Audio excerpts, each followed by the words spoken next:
agree with comments that if we go into schools and we're teaching the kids, we are not overall building our clubs up. But what if we're teaching the kids during the week and possibly on the weekend, we do a family dance and all the parents come and participate?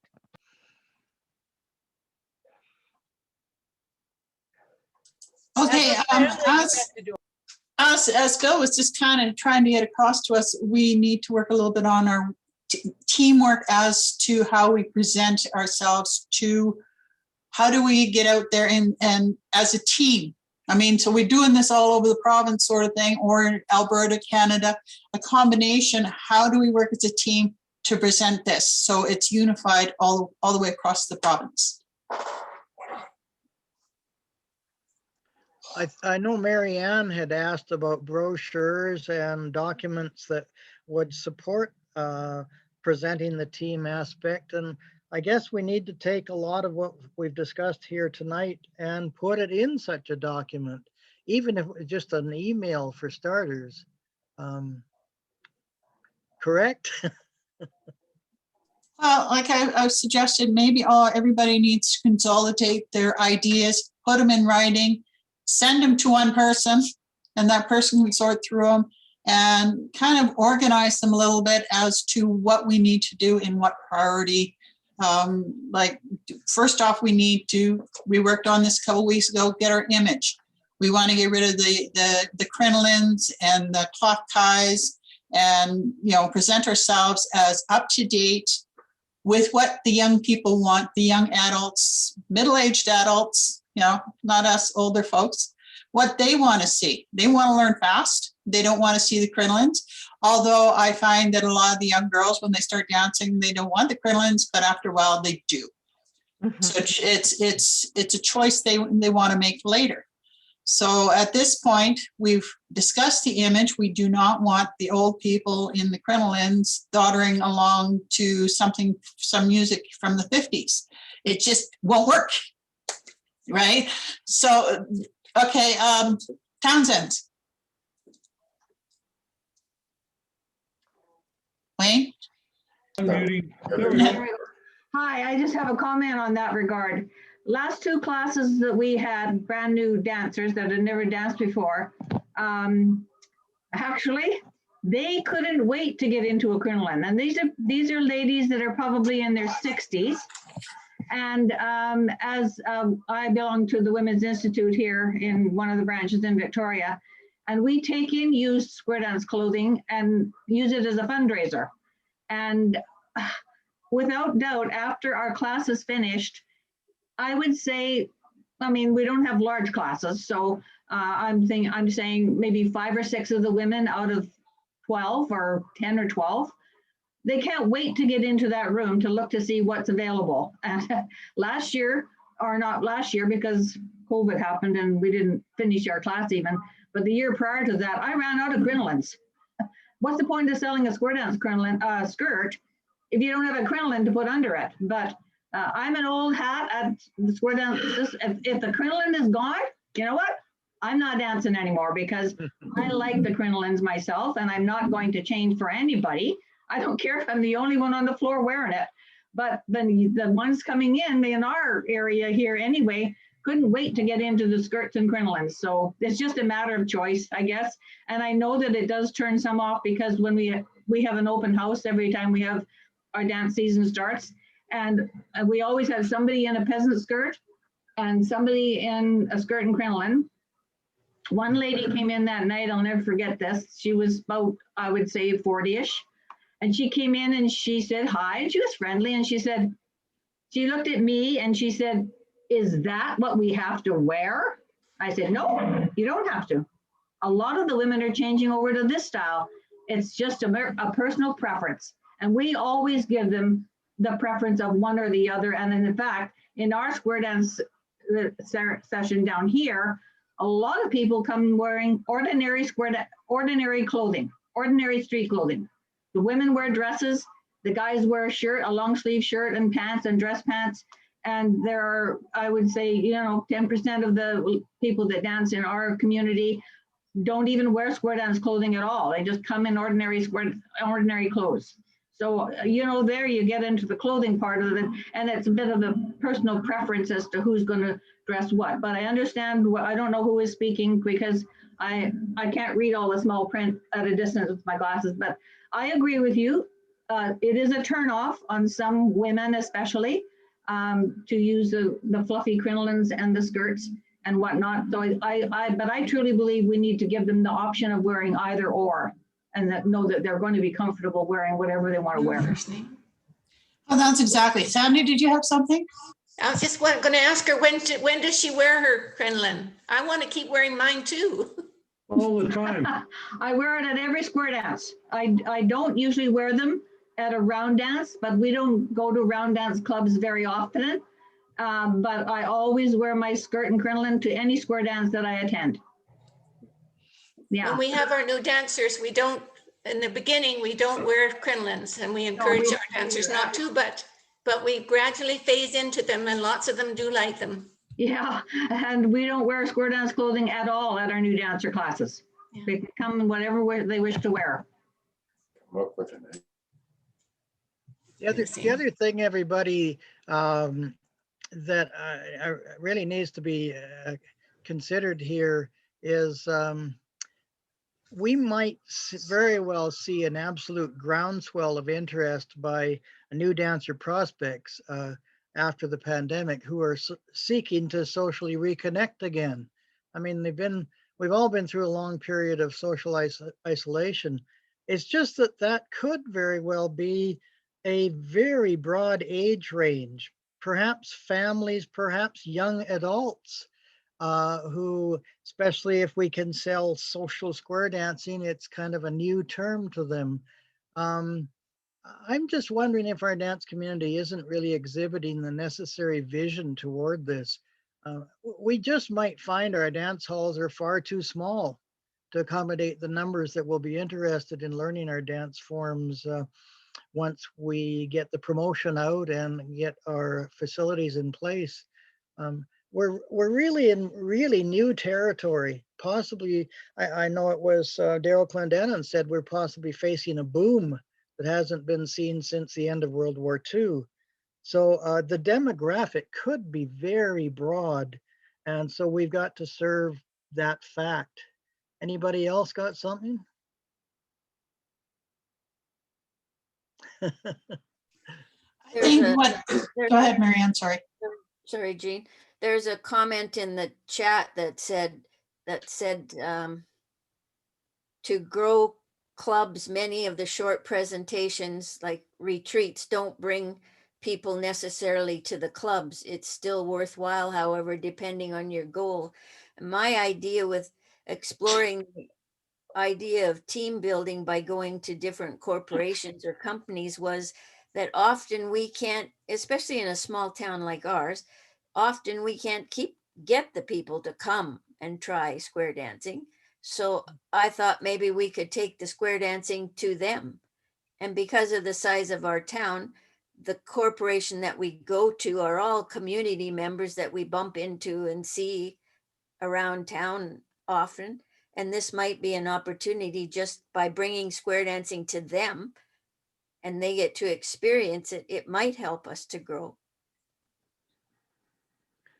I also wanted to say thanks to Bonnie. You've noted there, Bonnie, that as things open up, maybe clubs or multiple clubs can host a community social dance night and introduce people to square dancing there, possibly some basic rounds. That's a question in my mind, everybody, in British Columbia in particular. Can we entertain big smash up end of the pandemic dances, be it square, round, clog, or contra, where we teach them on the spot, just one of the dance forms at each of these big events. Certainly if we could get a corporate sponsor, I don't think there'd be a problem with media. Media would say, oh, this is a big deal. It's post-pandemic, people are itching to be more social again. Sure, we'll mention it on the news or whatever. But there is a question. So we have a big smash up uh, opening celebration dance. Come as you are, casual clothing, no previous experience necessary. Then what? Would we ask the sponsor to possibly continue renting that hall and paying that caller teacher for 12 weeks while we go through the social program? Or would interest wane to the degree we could move into the community halls? These are big questions in my mind. There's big opportunity here. Anybody got something on that? Yeah, Brian, according to Mike's presentation, the actual promotion and getting people to join a club is like halfway down the pyramid. I think just having the dance would be a good start. It just tells people we're available, we're living. Square dancing is still there. You can come out and have a lot of fun, but I don't really think right off the bat we should be trying to take them out of that dance and into a club. We really need to let them decide if they want to come by holding maybe more than one dance that they can come to and have a try at and see what they think. I mean, I can't remember off the top of my head what Brian's inverted pyramid was, but I remember the beginning was simply just go out and show people visually. Yeah. Yeah, maybe give it some time between the big smash up celebratory event and the actual start of lessons. You're suggesting that? A little bit of time? Yeah, and maybe a chance to do more than one big smash up dance. The first one advertising, the second one, and then the second one advertising the third one. Obviously, down here in the Fraser Valley, we don't have the same kind of problems as Mary Ann has up in Williams Lake. But I think the real thing we need is this ability to have us out in front of the population in 24/7, 365, so people know. I think that's a lot of what Mike Hogan was talking about is we need to let people know that square dancing is alive and well, that, it's not stuck in the hay barn. It's not, because some people think it's such an old activity, nobody does it anymore. And he was talking about, while we're still in various forms of lockdown, we need to get awareness back out, whether it's, the Square Dance Club donated such and such to a scholarship program, or they were out in the community helping feed the hungry on some, anything that's just kind of a positive reflection, but also mentions square dancing and square dancers as part of it. And I think you're right. I think having some just social dance programs and showing the fun and the energy and that it's not tough to learn. And he did say, they're trying to get people to not talk about joining the club, becoming an officer. People are probably not ready to make any kind of long-term commitment. And even if we do the shortened lessons, the thought of joining the club means a long-term commitment that maybe people aren't ready to make. I think they're wanting just to get back out and be social, have some fun, find out what they like. And if you make your event fun, then you do another one a month later or a couple of weeks later as a social activity, and they might come and bring their friends and, and then you build up to having your classes. But I think, he said our avoidance, because people just don't want to get into committing 9 months to a year to a class. They don't want to commit to joining something. They just want to get out, have fun, meet people. And as you meet people and you make friends with them and you do social things with them, they're more apt to come back and make the bigger step down the line. I still like the idea of just being able to go out and dance outside, even if it's two couple square, two couple dancing in, I don't know, in a parking lot, in a mall parking lot or something like that, where we can show them, And if somebody's kind of interested, okay, we'll pull them in and they can do a little bit of swinging and Alaman lefts and stuff like that. At the moment, we can't do any more than 2 couple stuff here anyway. And so it's difficult to do a square dance, but we can go out, show them what fun we have and what we can do in just 2 couple dancing. Mm-hmm. And maybe even have somebody there with their laptop computer that, you know, you may have a real caller there, but also show that, hey, we're dancing online, you know, everybody's doing stuff online, so that even if they can't do it in person, they can do it remotely. I know up in Wisconsin, there was a caller up there that they had such trouble. There was no club within an hour of where they lived. So they had bought a big house and it had a big basement room. He set up video square dancing so he could hire a caller from California, which is where they came from. You know, hire a bigger name caller, have them be on the video screen, and he'd have a square or 2 squares, or, you know, he had room for 6 squares. They would dance in his halls, and those became very popular, and the callers loved it because they could do a gig from California in the afternoon and go to call to a regular dance that night. But using the technology, because young people are all about the technology, whether it's on their phone or on their computer or whatever.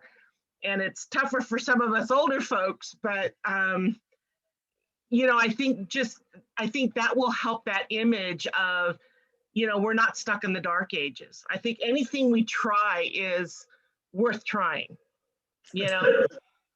Okay, my husband's here, just making a comment here in the background.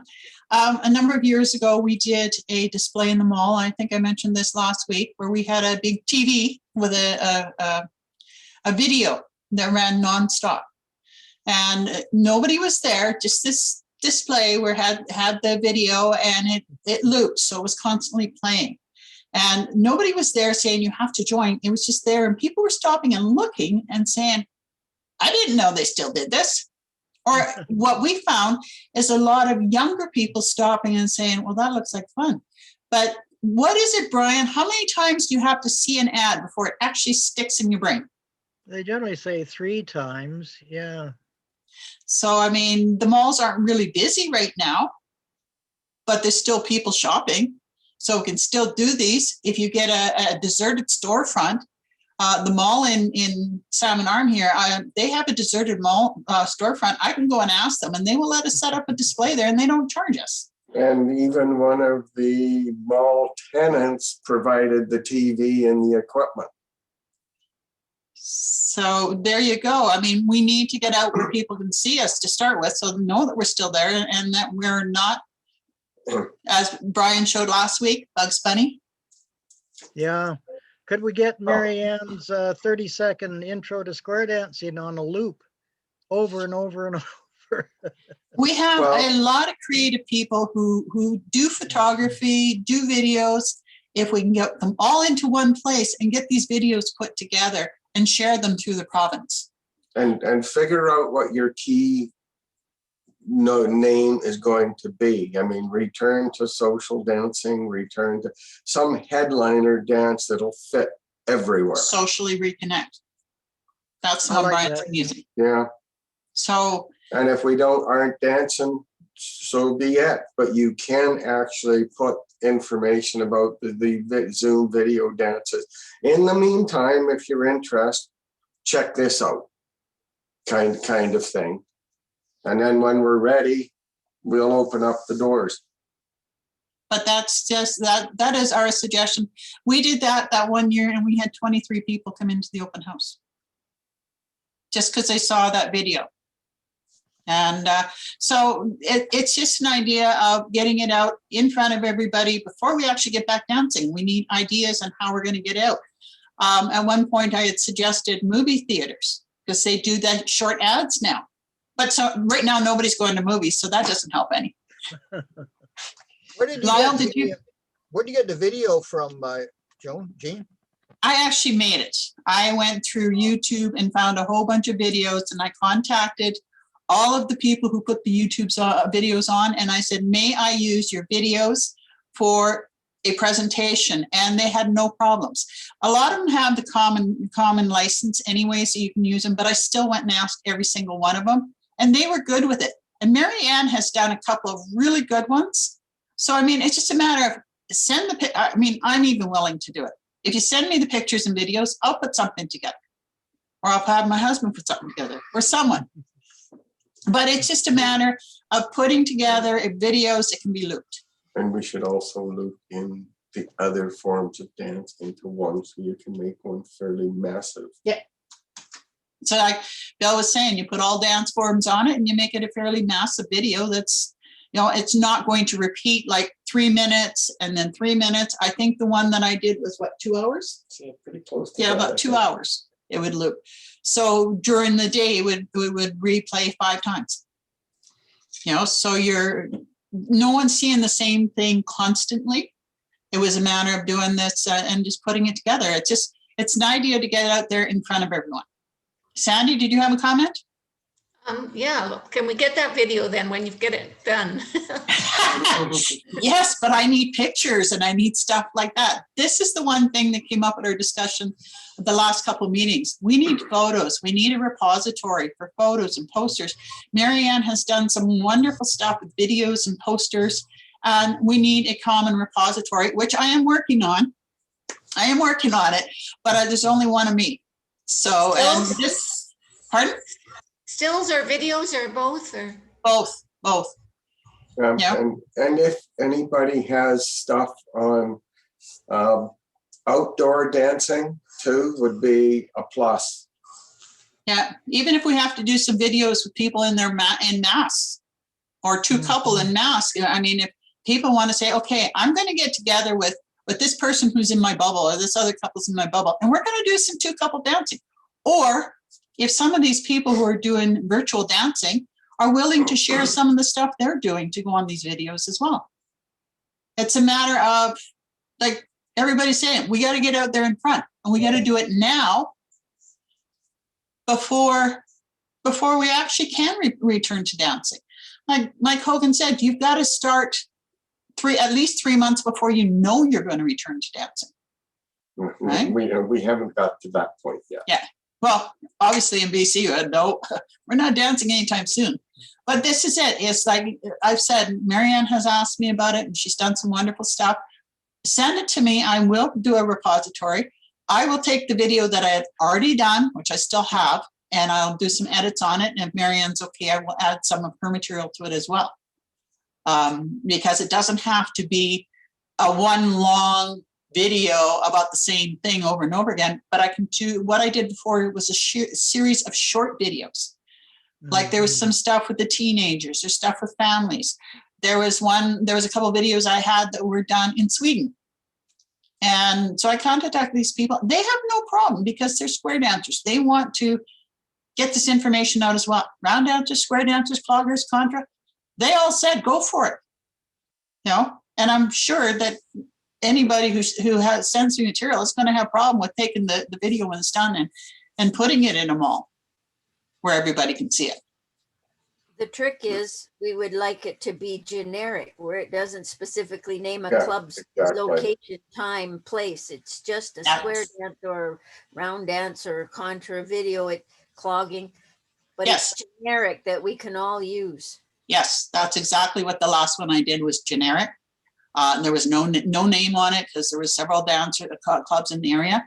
All I did was, you know, if somebody asks you questions, you just put a phone number on the bottom of the 1-800 BC number on the bottom of your TV, your display. You just put a phone number on there and they can call and get information. You know, that's going to make Brian especially busy. Yeah, the number comes to me. I was going to say, Jean, that a video showing at a mall, it seems to me it could be rather short in that I don't think from any given point time-wise, a person will maybe put in more than a minute or 2, and then they'll move on and somebody new will move up.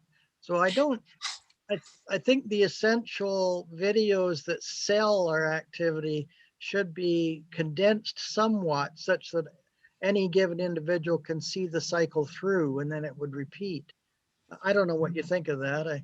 Well, see, that's why I said I used a series of short ones in the video, right? So none of them, the short ones were longer than a couple of minutes, but it was just an ongoing thing. But the thing is like our TV was set right across from a restaurant. So you had to make it long enough that they weren't seeing the same thing over and over again to their meal. So it all depends where you're going to put it as well. Yeah. The other thing I was going to bring up is it seems to me a video sequence should be specific to the availability of that dance form in that community where there's no contra. I mean, we're promoting the specific lesson opportunities in that community. So where there's no contra, there shouldn't be contra. Where there's no rounds, there shouldn't be rounds, is my thinking. Who's to say that they're not going to come back at some point? I mean, they're going to ask questions and ask what it is, right? But if you're going to do a generic one, if you start doing, okay, this one's just for square dancing, this one's just for round dancing, it's going to get complicated. Like, we're getting some really good messages there in the chat. I hope everybody has had a chance to read them. There's some really good ideas. But that is just my suggestion at this point. I don't agree with you, Brian. I think we should provide all of our dance forms, because if there are enough people interested and there isn't any round dancing in that area, maybe we'll start a round dance club. But maybe there won't be any teachers in our area to do it. If we advertise contra and clogging and all that up here, the only people who would have to do it are Nick and I, and we just can't do it all ourselves. Well, yeah, that's understandable too, but I think if we make short little clips, then we could pick the clips that we want for our area and put them together. Yeah, if you got somebody who can do it, then good. Yeah. If that again would go in a repository, get these little clips and put them in a repository. I can do a full video, or I can just do small pieces and put them in like Marianne has. Put them in a repository. You go in and say, okay, I want to put this, this, and this one. Of course, you have to have somebody who can put them together in a video for you. So what is everybody's comments on that? Well, I know one thing for me. I understand Marianne's concern, but it seems to me that the whole point of this is, if we're going to get new people, we should be introducing what we can and find somebody maybe that will do that. Now, I understand also we don't have a lot of new callers, we don't have a lot of new cuers, we don't have new contra dancers, we don't have a lot of new clogging instructors. But part of the problem is we don't have them, and we should be trying to get new instructors in all of these forms wherever we have them, wherever we go. So it's a two-pronged thing there, in my estimation anyway. You have to be careful too. We had a situation where we had people come in, they did line dancing, they did circle mixers, they did all kinds of that stuff. And then when they found out that it was a square dance club primarily, they accused us of false advertising. So, I mean, I'm not going to advertise clogging and contra if we can't do it. I was wondering, everybody, because the BC Federation does embrace other dance forms, specifically rounds, clogging, and contra, we've got with us in this session, sorry, my mind's gone blank, Sandy Meyer there in Kamloops, who teaches rounds and calls rounds. And we've also got Barb Gannett there in Nanaimo. Hi, Barb. And Barb does clogging. I thought maybe I could start with you, Barb.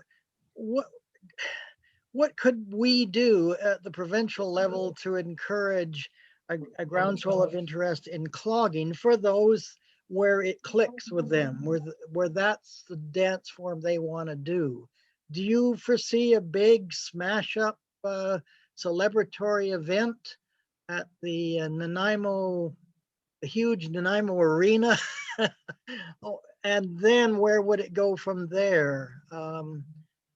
You got any thoughts on that? Well, to be honest, Brian, a lot of people who take up clogging these days are not coming from the square dance community. No, I They're don't not, mean that.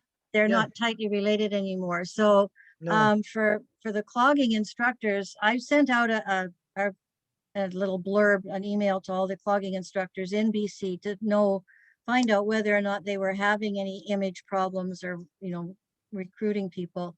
And they feel themselves that they don't have issues really with the square dancers. A lot of them work closely with the square dancers, but by the same token, they're not too worried about advertising because they go out, and we have the advantage that we don't have to dance with a partner. So Yes. we can dance, social distance if we have to. We have been dancing online all the way through COVID. We've got several instructors that have been teaching online. So I don't know that putting something on the Square Dance website would help recruit cloggers, to be honest. No, you're misunderstanding. Okay. It would be completely apart and separate from square dancing. That as a member club in the BC Federation, we would support whatever marketing strategy, let's call it properly, you would want to engage in. And if it meant supporting publicity, promotion, paid advertising of clog instruction in the let's call it the central Vancouver Island area, I know I'd be happy to support you as a member club and all other member clubs.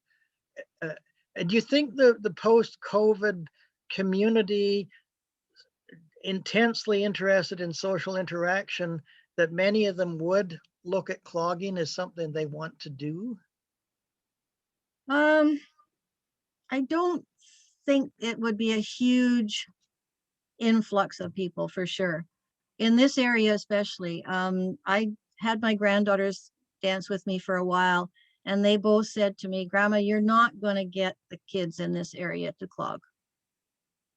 I was trying to start a youth group, and they both said the same thing. If I wanted to go into a dance studio and work under that umbrella, then yes, I could probably have some kids classes. The adults, it's hard to get them. They're busy with getting their kids to different activities.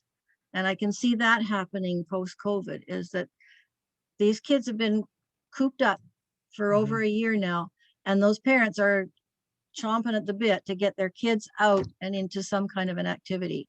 And in this area, it's not going to be clogging. It'll be soccer, it'll be softball, it'll be back to the dance studios where they teach jazz and hip hop. And that's what the kids are after right now. Yeah. So I think the adults are going to be busy with that. So I don't know that advertising what you're talking about on the BC Fed, I don't think it would help us. Well, it can be anything that suits your target group, actually.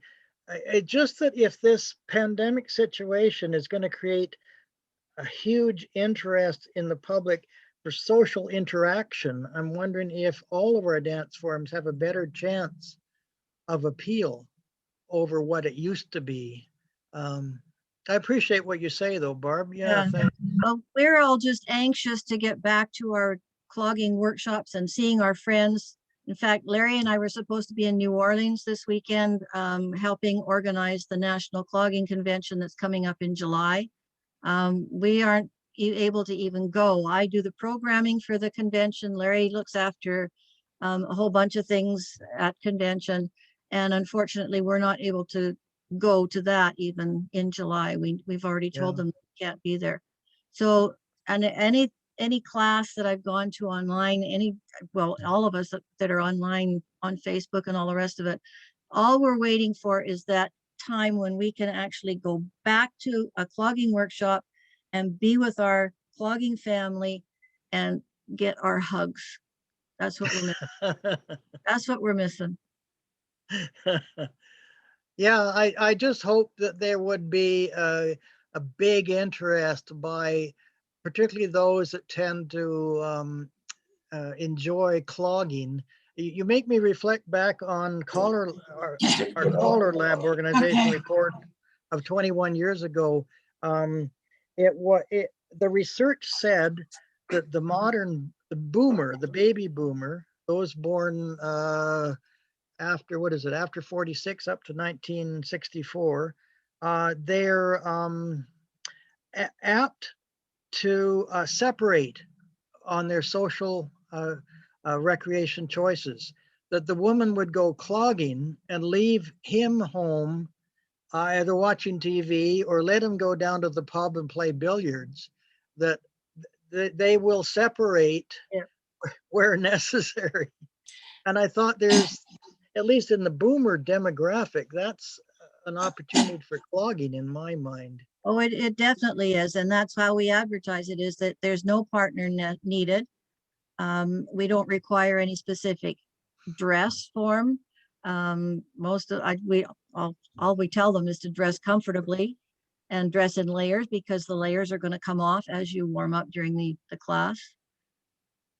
And we don't recommend that they get their taps right away either. We wait a little while until they're comfortable with it. In fact, when I start my beginner classes, I offer the first night free. And then if they want to stay on after that, then it's perfect. It's great. But Go ahead. go ahead. I'll wait for you now. I guess next week, for one, we're going to be looking at writing and distributing press releases. And certainly I could see one going out maybe well in advance in the Nanaimo area about the coming of clog dance lessons. And then there could be another release close to the start of lessons. Now I'm losing my train of Oh, Brian, we can discuss the letters and press releases next week. As we got scheduled right now, we're just trying to work on teamwork as a team to get our activity out in the open so people can see us. That's our first job. We need to be seen. Yeah. So if no one is, anybody have any other ideas on how we should be seen? Like I said, there's a whole bunch coming up in chat. So there's some really good ideas. If you have any, send them to me. Share them with us in here and chat. Talk to me. I get tired doing all the talking, you know. Dean, how do we look at our chat when we've left the meeting? It's not there anymore, right? You can save it. You can save your chat. On the bottom of the window or at the top of the window, there's 3 white dots of the chat window, and you can save your chat there. Okay. Okay. Trying to find it. Whoops. Chat. I don't see any red dots. Oh. The 3 white dots. There's a little square on your chat window. It says, it's got 3 dots on it. It says more. Click on it. Yeah, it's down at the bottom, Sandy, bottom right-hand corner. It's mine's at the top. it says file and then. Oh, I see. Yep. Okay, more and then save chat. Where does it go? It saves to your computer. Where? It should give you the option to ask you save chat, and it should it just save it. But then it says show in folder beside it when you I've got that, show in folder. just click on the show in folder and it'll show you what folder it's gone to. Probably documents.